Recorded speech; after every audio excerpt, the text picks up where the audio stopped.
kita ini pengikut agama Islam dan kita punya kitab suci yang luar biasa itu. Tapi kok terjadinya kayak begini ya? Saya kok kayak begini ya? Nah, itu kira-kira alternatifnya mana yang kita ambil? Karena kita agak terlena tentang kajian-kajian yang serius terhadap tauhid, atau kita masuk dengan cara yang sembarang terhadap ayat-ayat sehingga kita terjebak oleh keterbatasan kita sendiri, atau ada alternatif lain. Nah, alternatif yang lain itu enaknya jadi PR aja lah. Coba kita renungi masing-masing kenapa ini bisa terjadi dalam diri saya. Ya, bagi yang terkena gelombang jahiliyah modern itu. Bagi yang tidak, ya tentu tidak dong. Dan terima kasih kepada Mas Dino. Saya kembali kepada Mas Indra. Iya, Siwo, kita coba terima telepon lagi. Atau mungkin mau break dulu karena kita waktu tinggal 2 menit. Ngopi dulu, Siwo. Monggo, Mbah. Nanti kita break, ketemu lagi di sesi berikutnya, Mbah ya. Ngopi nyate. Monggo. Assalamualaikum. Waalaikumsalam warahmatullahi wabarakatuh. Ya, Magic Listener, nanti kita akan lanjutkan di sesi berikutnya, di sesi kedua. Karena Siwo Agus Hidayat harus break sesaat. Dan ya, kita masih punya waktu sampai jam 21 lebih 30 menit. Bagi Anda juga yang bisa mendengar kami melalui Indovision di channel ID 204 di manapun Anda berada. Saya tunggu nanti teleponnya di 633-2705, 633-2706. Dan sebelum kita lanjut ke sesi berikutnya, kita dengar dulu yang berikut ini. Live streaming on www.ramakofm.com. Supported by Internet Provider Central Online. Ramako Magic 105.8 Jakarta. Listen and talk to Ramako 105.8, the magic of Jakarta. Broadcasting from Menara BTN, Jalan Gajah Mada No. 1, Harmony, Jakarta. For marketing information, call 525-7892 or click ramakofm.com. Ramako Magic.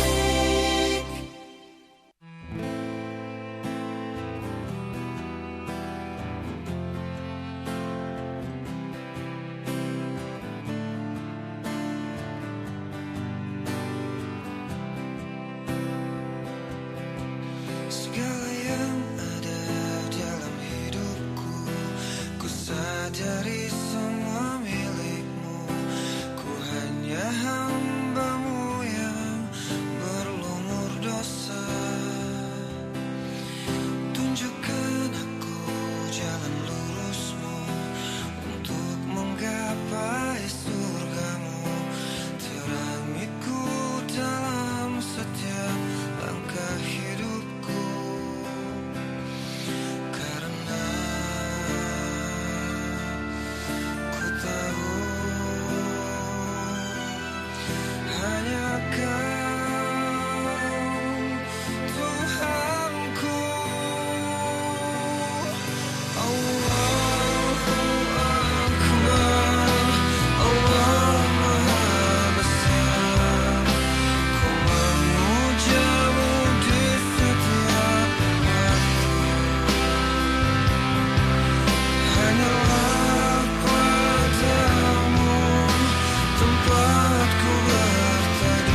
Baik, maju listener, kita lanjutkan kembali dalam berproses menuju kesejatian diri untuk edisi hari ini, hari Kamis tanggal 13 Maret 2008 ya.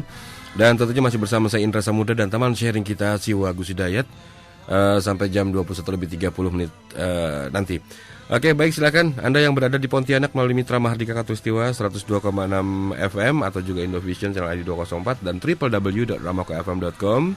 Yang streaming dimanapun Anda berada silahkan. Saya tunggu di 633-2705, 633-2706. Assalamualaikum Siwo. Waalaikumsalam warahmatullahi wabarakatuh. Sabar menunggu ya Siwo ya. Kita tak terima telepon dulu Siwo. Salam.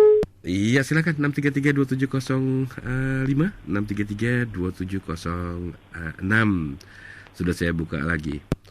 Assalamualaikum. Halo, assalamualaikum. Waalaikumsalam, dengan siapa ini? Dengan Lili, Pak. Siapa? Di Tambun. Lili. Mas Lili. Iya. Iya silakan Mas. Halo, selamat malam Mas Yo. Waalaikumsalam. Halo. Halo.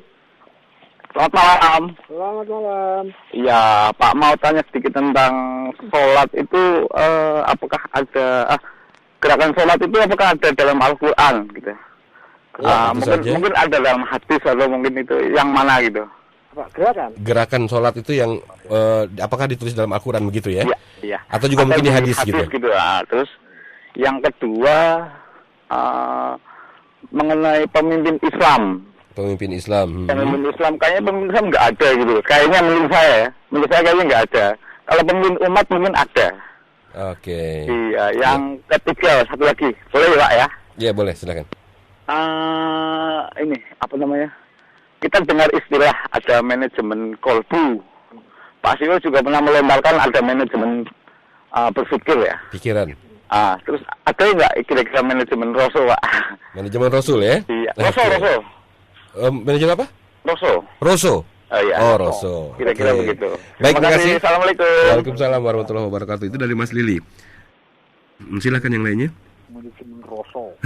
Roso. 633-2705, 633-2706 juga silakan saya buka. Assalamualaikum. Waalaikumsalam warahmatullahi wabarakatuh. Iya, dengan siapa ini Pak? Kembali dengan Mas Din. Mas Din, silakan Mas Din. Dipersingkat pertanyaannya Mas Din ya, waktunya terbatas. Iya, terima kasih Bung Hendra. Iya, silakan. Sangat penasaran dengan Siwo ini nih. Saya ingin disaringkan, mungkin ini terkait dengan komunitas atau mazhab gitu ya, yaitu tentang Ar-Ruj'ah. Apa? Ar-Ruj'ah. Terus Al-Isma, terus At-Taqiyah. Al-Islam dan At-Taqiyah ya? Ya, itu Halo, tiga Mas macam Din. saja. Ya, sebentar Mas Din sebentar. Yang ditanyakan adalah Ar-Ruj'ah, Ar-Ruj'ah, Al-Islam dan Al-Isma. At-Taqiyah. At-Taqiyah ya? Ya, tidak. Oke, makasih Mas Din. Ya, yo, terima kasih sama-sama. Ya. Assalamualaikum warahmatullahi wabarakatuh. Waalaikumsalam warahmatullahi wabarakatuh. Satu telepon berikutnya silakan 633-2705 atau di 633-2706. Ya, Assalamualaikum. Ya, assalamualaikum. Waalaikumsalam, dengan siapa? Dengan Nugraha nih. Mas Ya, Nugraha, silakan Mas. Iya, mau apa? Ya, silakan Mas, langsung Iya, saja. ya. Mau minta nasihat aja nih sama Pak Siwo ya, Siwo Agus Ya, Hidayat. betul. Minta nasihat untuk kita orang-orang yang muda, istilahnya yang mudah tergoda lah ya, yang sulit untuk membelenggu hawa nafsu itu, supaya tetap konsisten untuk tetap bertakwa, pokoknya untuk tetap jadi orang Islam lah. Gimana tuh caranya? Ya. Baik, itu saja Mas Nugraha. Ya. Baik, terima kasih. Ya, Assalamualaikum. Terdengar ya Siwo ya? Terdengar. Oke, baik, kita coba lagi ke SMS. Saya akan coba bacakan dari Ibu Linda, tadi ada SMS. Assalamualaikum Siwo. Menurut Siwo sendiri, bagaimana dari Ibu Linda di Jakarta, bagaimana bagi orang-orang yang tidak mendapatkan hidayah ataupun juga orang yang tersesat, artinya mereka yang ada di hutan dan tidak mengetahui keberadaan Islam, apakah dia akan ditempatkan di mana? Bisa ditangkap Siwo? Ya. Ya, itu yang pertama. Yang keduanya lagi dari siapa ini sebentar? Dari Siti di Tangerang. Assalamualaikum Siwo. Apakah sifat manusia misalnya ada yang pemarah, pemalu, penakut, tenang, pemberani dan sebagainya merupakan kehendak dari Allah ataukah kita bisa memilihnya? Lalu bagaimana cara praktis untuk mengubah sifat pemarah menjadi tenang? Itu satu SMS yang terakhir dari Medi di Bekasi. Assalamualaikum Siwo. Dari mana iblis mempunyai kekuatan untuk memasuki atau membisiki manusia? Maksudnya kekuatan iblis itu dari mana untuk bisa membisiki manusia? Begitu Siwo. Ya, udah banyak. Ya sudah. Makasih Siwo. Saya tak camping sih ya. Sisi lain kok camping sih. Monggo Siwo. Saya layah-layah dulu ya. Ya layah-layah dulu. Ya udah, monggo sugeng layah-layah. Saya mulai dari Mas Lili tadi tentang masalah sholat. Adakah gerakan-gerakan sholat itu termaktub di dalam Al-Quran? Ada juga disebut ya, ada ruku, sujud itu di dalam ayat. Maaf sebagai yang saya tahu ya. Tetapi kalau gerakan-gerakan sholat secara runtut dari A ke B, dari posisi B ke posisi C gitu, itu dibahasnya ada di dalam hadis, tidak di dalam ayat. Ada lagi terkait dengan waktu misalnya. Kalau waktu sholat itu di dalam ayat itu terbagi menjadi 3 waktu. Tapi per detail di dalam hadis itu ada waktu-waktu mustarok, ada waktu fadilah. Kalau waktu fadilah ada 5. Sebagaimana yang diterapkan di rata-rata masyarakat muslimin itu mengambil waktu yang fadilah, yaitu waktu yang 5. Tapi kalau merujuk ke ayat, waktu sholat itu dibagi 3. Jadi 3 waktu. Bukan 3 kali ya, 3 waktu. Tetap kalinya, tetap 5 kali. Itu yang saya tahu. Kalau soal gerakan-gerakan secara detail, itu dibahasnya ada pada hadis-hadis. Kemudian tentang kepemimpinan Islam. Kepemimpinan Islam itu tidak ada. Tidak ada apa belum tahu. Tidak loh, belum tahu dengan tidak ada. Kalau Islam tidak ada pemimpin, itu berarti Islam tidak sempurna. Maksudnya sih ada kesempurnaan tanpa kepemimpinan. Alam semesta ini punya pemimpin kan? Ya. Dan Allah menciptakan manusia itu yang pertama itu menciptakan pemimpin atau menciptakan anggota. Setahu saya manusia pertama itu berposisi sebagai pemimpin. Jadi pemimpin itu sudah ada lebih dulu. Karena pemimpin yang menunjuk dari atas. Berbeda dengan sistem demokrasi, pemimpin ditunjuk dari bawah dengan pemilu. Tapi kalau kita belajar tentang agama, manusia yang diciptakan oleh Allah, manusia pertama itu langsung berposisi sebagai pemimpin. Pemimpin itu ditunjuk dari atas, bukan dari bawah. Masalah pemimpin itu saya rasa puncak dari sebuah sistem itu adalah kepemimpinan. Nah, kalau ada kita meyakini bahwa Islam itu sempurna, tapi tanpa kepemimpinan itu sudah otomatis menafikan kesempurnaan itu. Nggak mungkin deh sesuatu yang sempurna tapi tak terpimpin. Mana ada sih? Pemimpin Islam nggak ada, tapi kalau pemimpin umat ada. Apa yang maksudkan umat ini? Umat itu sepanjang yang saya tahu adalah satu kesatuan antara imam dan makmum, itu umat. Beda dengan kaum. Kalau kaum itu tidak harus adanya kesatuan antara imam dengan makmum. Tapi kalau umat itu sudah mempunyai makna secara harfiah bahwa di sana ada kesatuan antara pemimpin dan yang dipimpin, antara imam dengan makmum. Ya, kita jadi perlu bedakan antara umat Islam dengan kaum muslimin. Nah, Atau mungkin itu permasalahan semantik saja mungkin Mas Lili, antara pemimpin Islam dan pemimpin umat. Jadi kalau umat pasti ada pemimpinnya.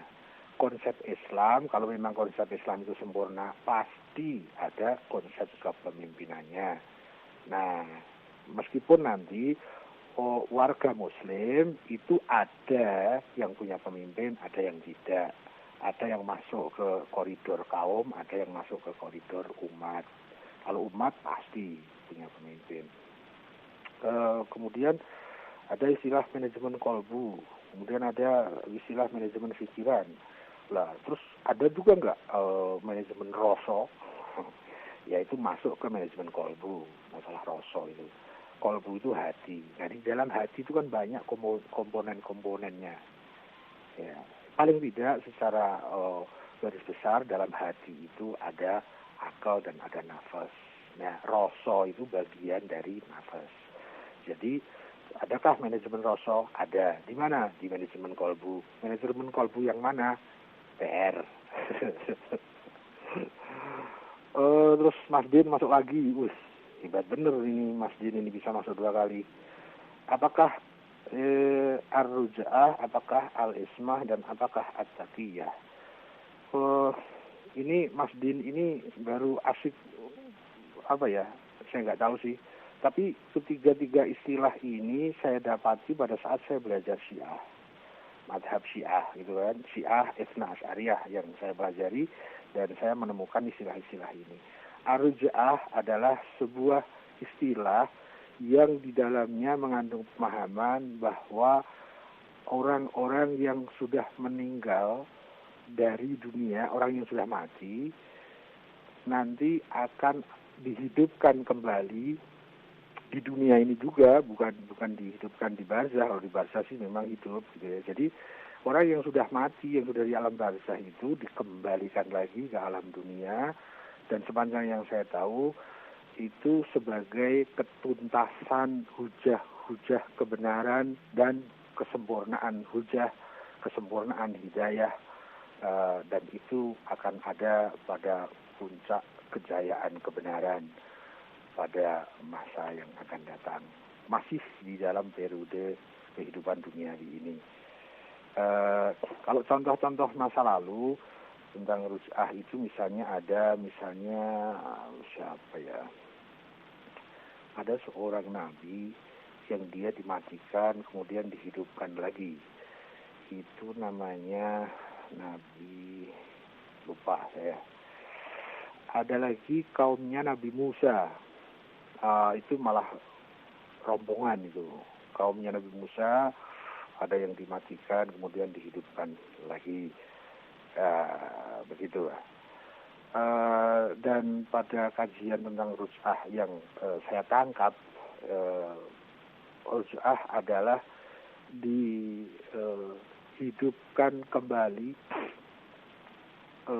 sebagian tokoh-tokoh yang strategis, baik tokoh-tokoh kebenaran atau tokoh-tokoh yang anti kebenaran, khususnya yang mohon maaf ini, tokoh-tokoh munafik yang tingkat tinggi, yang umat sampai tidak tahu bahwa orang itu munafik karena tingkat munafiknya hebat sekali, dan itu dijadikan sebagai tokoh oleh masyarakat pada umumnya, padahal hakikatnya dia itu tokoh-tokoh yang menyimpan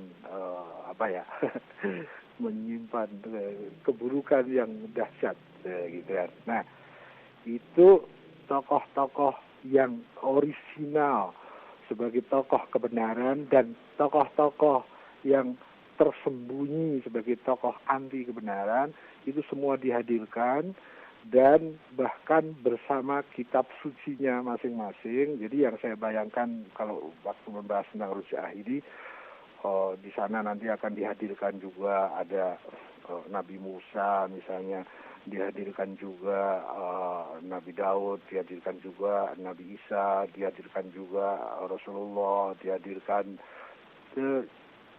Inti yang saya tangkap dari pelajaran ruj'ah ini adalah nanti pada suatu saat akan dilengkapkan seluruh hujah, sehingga seluruh hujah, seluruh argumen, seluruh dalil bahwa kebenaran itu menjadi sangat jelas dan kebatilan menjadi sangat jelas.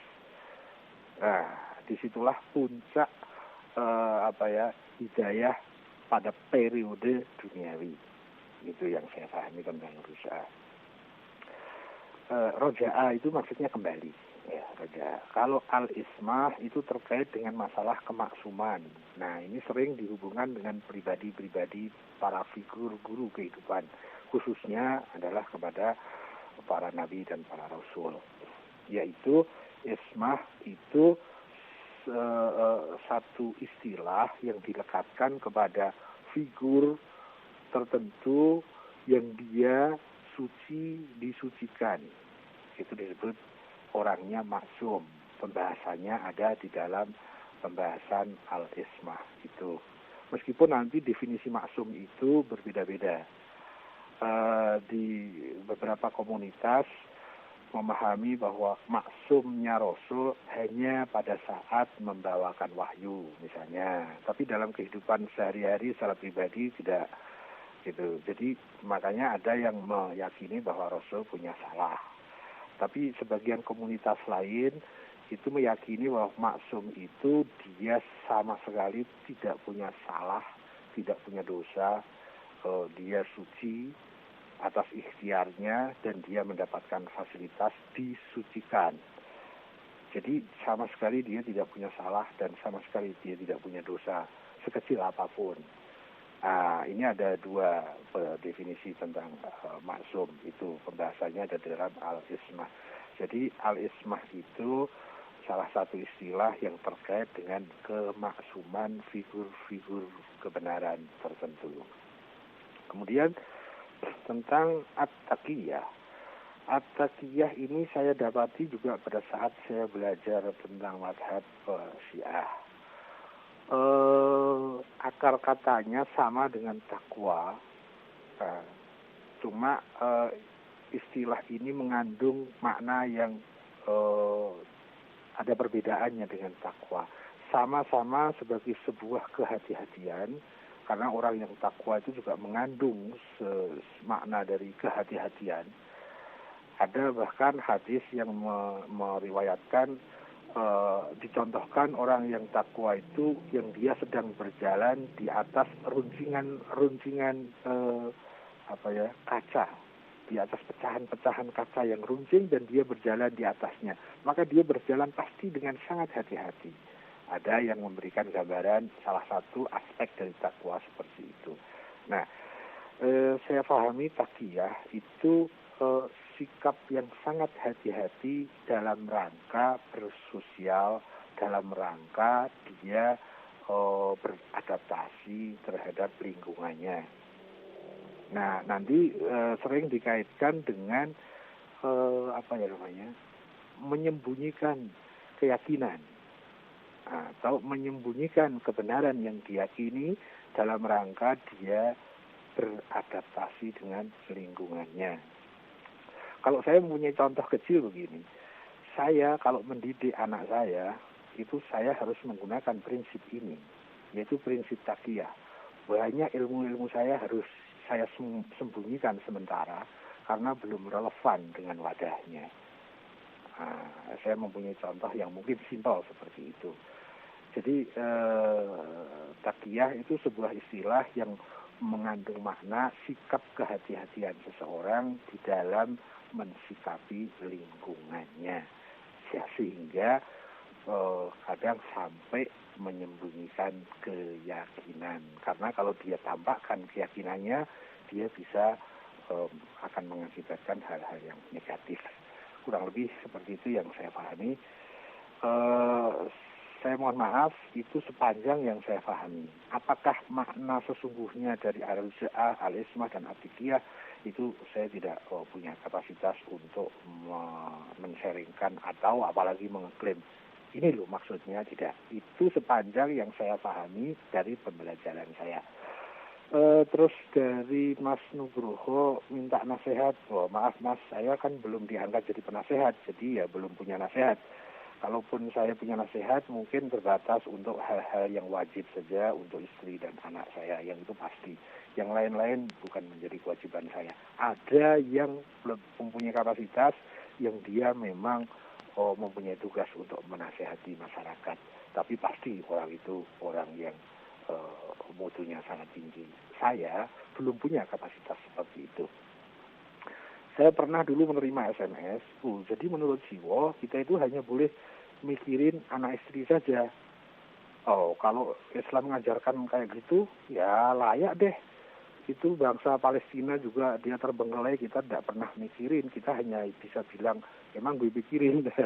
Ya itu mungkin pemahaman beliau yang beliau tangkap begitu. Betul bahwa saya mengatakan, saya tidak punya kewajiban untuk memikirkan selain yang wajib bagi saya. Yang wajib bagi saya adalah istri dan anak.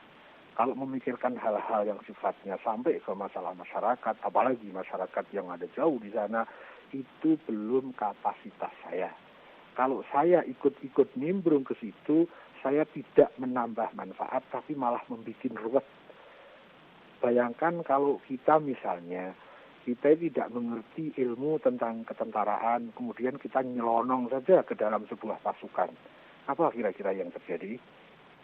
Kalau kita mau ikut berperan aktif, ya kita harus ikut aturan main di sistem ketentaraan itu.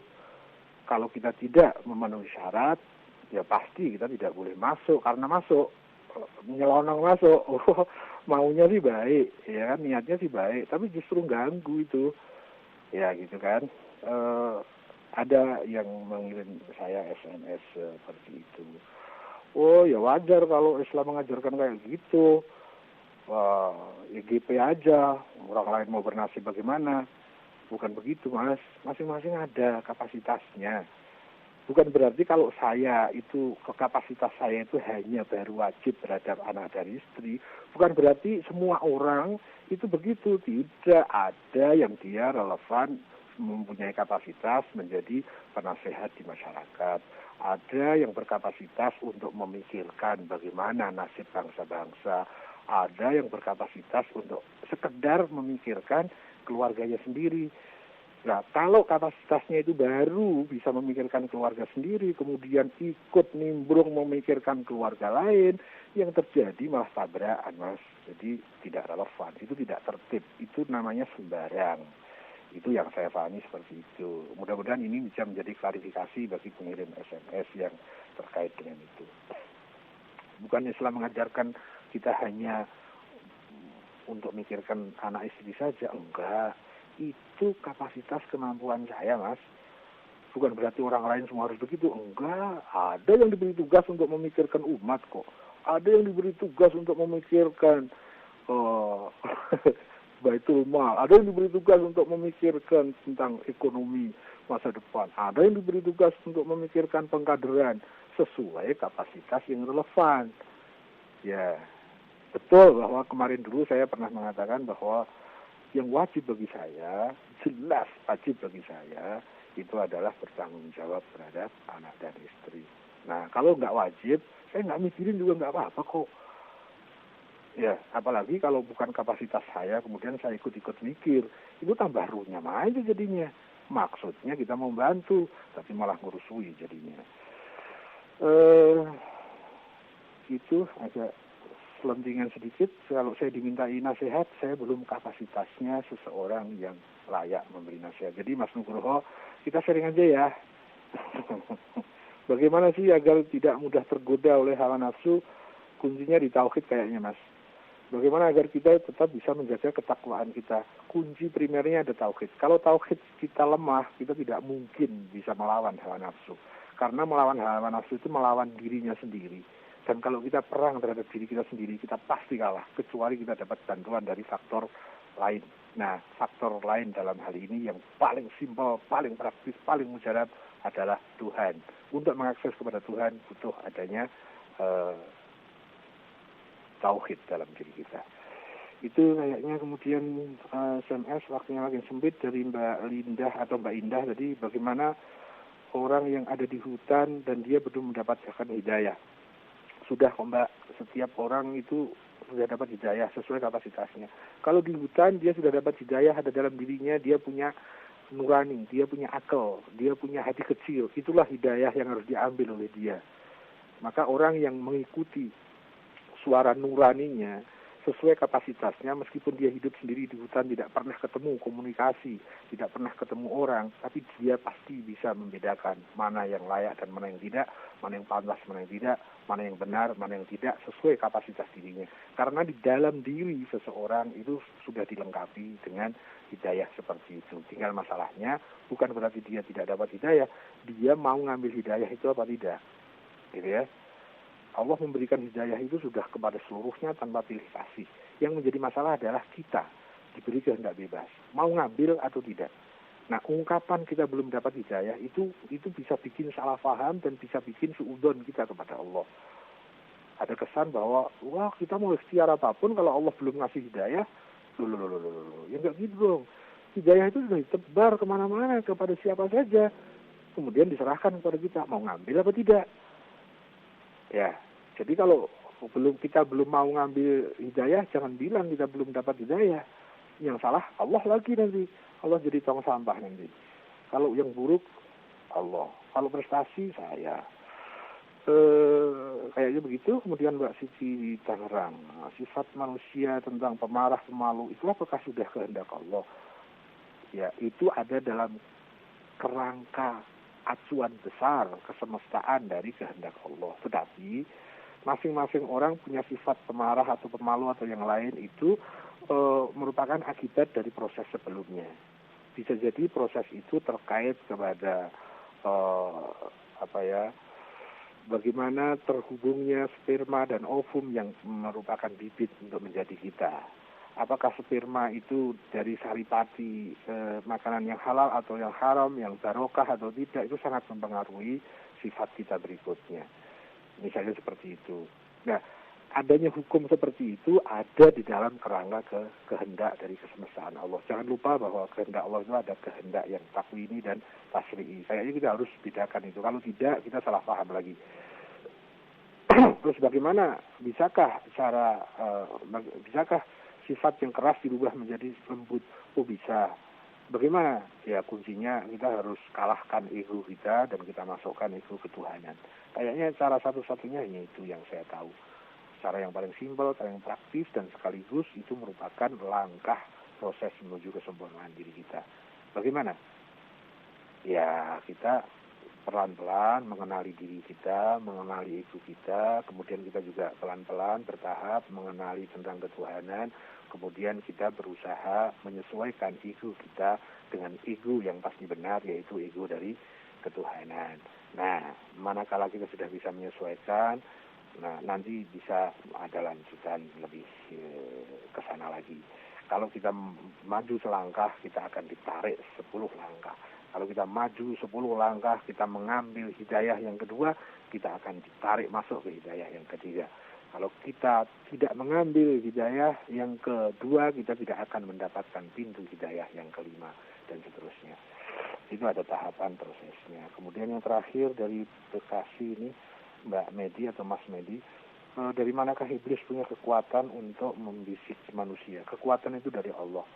Seperti kalau kita punya kekuatan membisiki kejahatan kepada teman kita, kita bisa mempunyai kekuatan memprovokasi kepada teman kita, kekuatan itu dari Allah. Tapi diserahkan mau digunakan untuk apa, itu kita diberi kehendak bebas, tetapi ada akibat logisnya yang harus kita tanggung sendiri-sendiri. Jadi kekuatan dari mana? Dari Allah. Tetapi penggunaan manajemennya diserahkan kepada yang diberi kehendak bebas itu. Jadi kalau ada orang buruk, jangan nyalahkan yang memberi kekuatan, karena yang memanage kan kita. Kita diberi kekuatan, kita manage dengan buruk. Yang salah kita, bukan yang memberi kekuatan. Kita diberi uang, uangnya buat kita judi, jangan salahkan yang memberi uang.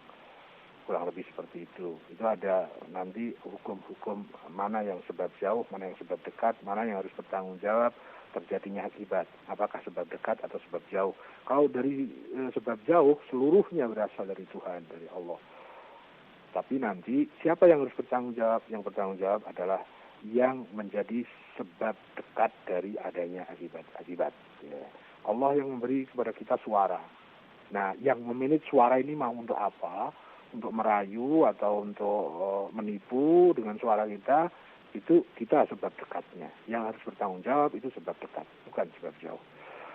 Kayaknya begitu, dan waktu sudah habis.